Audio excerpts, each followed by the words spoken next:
सोना में हमेशा आकर्षण रहा है। क्यों? क्योंकि सोना बहुत कीमती है। सोने का मूल्य तोला में होता है। 10 ग्राम 2 ग्राम में मूल्य है उसका। ये कुंटलों में नहीं है धान जैसा, गेहूं चावल जैसा। लेकिन विचार ये करो, सोना की खोज कौन करता है? मनुष्य। सोना को शुद्ध कौन करता है? मनुष्य। सोना को कंचन कौन बनाता है? मनुष्य। सोना को बेचता कौन? मनुष्य। और खरीदता कौन? मनुष्य। पहनता कौन? मनुष्य। चुराता कौन? मनुष्य। सारा खेल तो मनुष्य का है। सृष्टि में केवल मनुष्य ना हो, सोना चांदी हीरा जवाहरात, गाड़ी घोड़ा हेलीकॉप्टर, किसी भी चीज का कोई महत्व नहीं है। तो जो मनुष्य सब चीजों का महत्व बढ़ाता है, वो स्वयं कितना महत्वपूर्ण होगा, इसको सोचो, इसको विचार करिए, कितना महत्वपूर्ण होगा। जिसके ना होने पर सबका महत्व खत्म हो जाता है, और जिसके होने पर सब चीजों का महत्व बढ़ जाता है, वो स्वयं कितना महत्वपूर्ण होगा, कितना इंपॉर्टेंट होगा। विचार करो, सोचो, ये मनुष्य जीवन सोना देने से भी नहीं मिलता है। लाख करोड़ अरब दे दो तो भी नहीं मिलता है। मनुष्य जीवन पूरी पृथ्वी पेमेंट करो तो भी नहीं मिलेगा। लेकिन मनुष्य ना हो सृष्टि में तो इस पृथ्वी का भी क्या महत्व है। इस पृथ्वी को भी कीमती बनाने वाला मनुष्य है।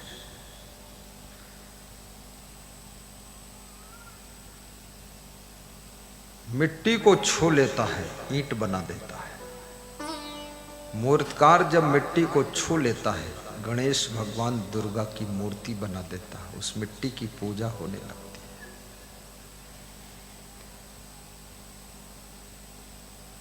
है। एक राजगीर ईंट को छू लेता है, महल खड़ा हो जाता है।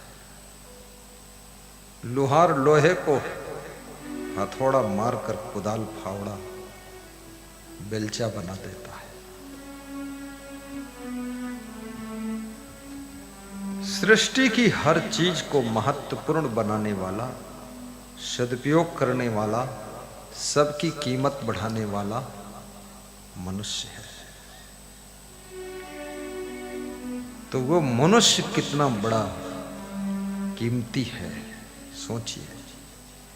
जिसके ना रहने से सबकी कीमत जीरो हो जाती है, और वो मनुष्य कभी रोता है, कभी टेंशन में रहता है, कभी दुखी रहता है, कभी तनाव में है, कभी स्ट्रेस में है, और कभी व्यथित है, और कभी सिसकता है, कभी लड़ता है, झगड़ता है, उलझता है, और कभी आत्महत्या भी करता है।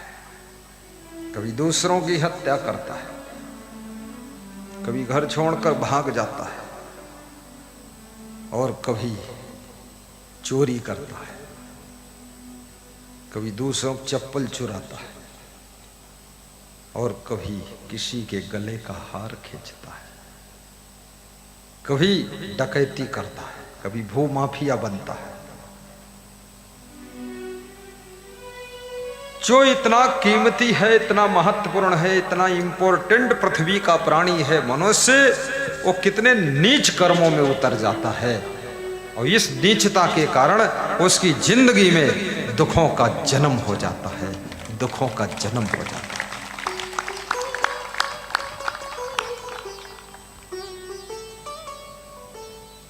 रोने धोने से भी काम नहीं चलेगा,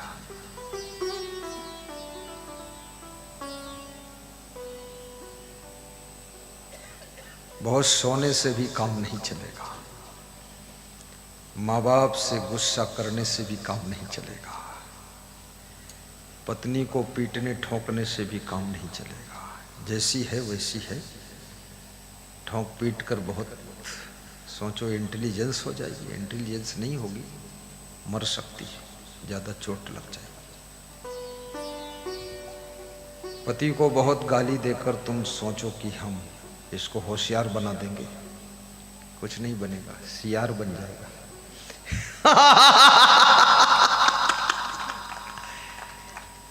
कितनी स्त्रियां अपने पतियों का बहुत तगड़ा ऑपरेशन करती है,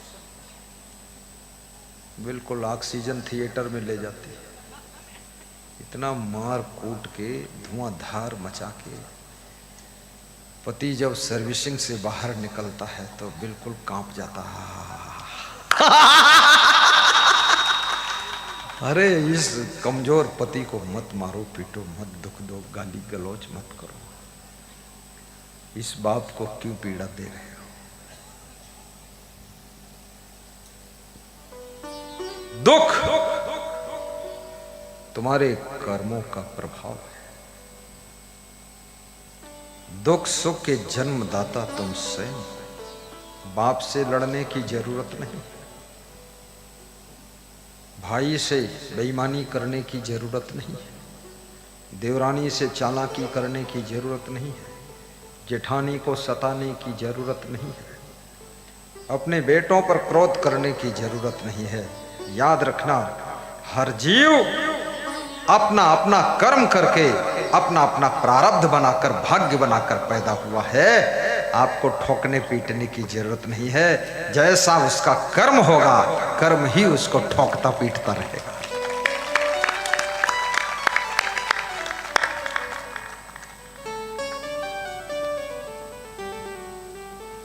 मैं कक्षा 8 में पढ़ता था,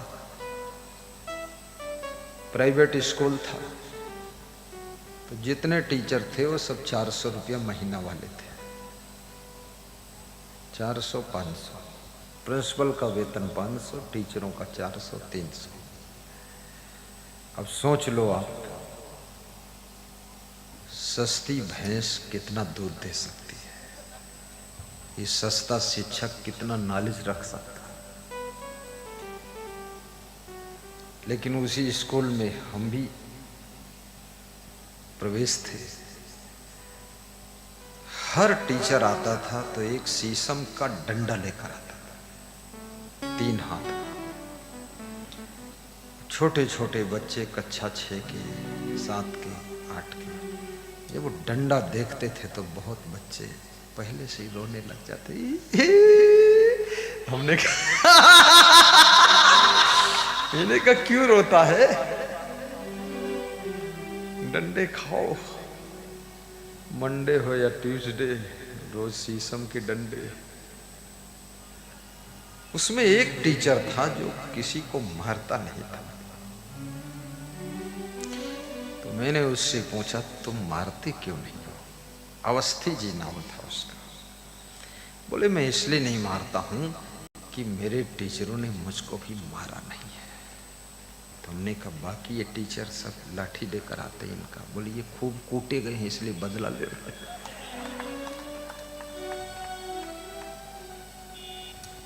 तो एक टीचर ने अपने बेटे को क्लास में गिरा लिया, बहुत मारा। उसी का बेटा था, पढ़ने में कमजोर था, बहुत कूटा। तो मैंने कहा शिक्षक जी इस बच्चे को मत कूटो, 12 साल का बच्चा है, चोट खा जाएगा। बोले ये पढ़ता नहीं है, खाम खा टाइम पास करता है। बहुत मारा। हमने कहा पहली बात तो हम सब लोग जुट के तुमको पीटे तो ज्यादा ठीक है, क्योंकि आप खुद नहीं पढ़ पाए हो। तो प्राइवेट स्कूल में 300 रुपये की नौकरी कर रहे हो, नॉलेज नहीं आपको। अन्यथा आप प्रोफेसर होते डिग्री कॉलेज में। और ये अपने बेटे को इतना मारोगे, जरूरत नहीं, क्योंकि इसके साथ में इसका भाग्य है। अगर भाग्य इसका खराब है, कर्म खराब है, प्रारब्ध खराब है, तो ये पढ़ेगा कैसे? जाको विद चाहे दुख दीन्हा, ताकि बुध पहले हर लीना।